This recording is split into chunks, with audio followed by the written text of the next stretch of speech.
एक दफा का जिक्र है। एक आदमी समंदर से मछली पकड़कर लाया और घर के कुएं में डाल दिया। इस कुएं में मेंढक रहते थे।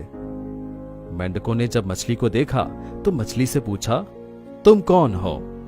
मछली बोली, मैं मछली हूं। मेंढक ने पूछा, तुम कहां से आई हो?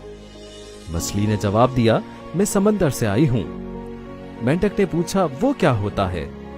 मछली ने जवाब दिया, वो बहुत बड़ा होता है और उसमें पानी होता है। मेंढक ने पूछा, कितना बड़ा? मछली ने कहा, बहुत बड़ा। यह सुनकर मेंढक ने एक छोटा चक्कर काटा और पूछा, क्या इतना बड़ा होता है? मछली ने जवाब दिया, नहीं, बहुत बड़ा होता है। मेंढक ने अब थोड़ा बड़ा चक्कर लगाया और पूछा, क्या इतना बड़ा होता है? मछली ने जवाब दिया, नहीं, बहुत बड़ा होता है। मेंढक ने इस बार पूरे कुएं का चक्कर लगाया और मछली से कहा, अब इससे बड़ी तो कोई और चीज नहीं है।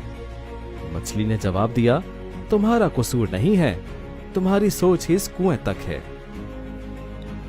इसी तरह हमारे मुआशरे में कुछ लोग ऐसे होते हैं जिनकी सोच इस मेंढक की तरह होती है। वो समझते हैं कि उनके अकायद और नजरियात सबसे बेहतर हैं। ऐसे लोगों से बहस और लड़ाई मत करें और उनकी सोच पर मुस्कुराकर आगे निकल जाएं। इसी में आपकी भलाई है।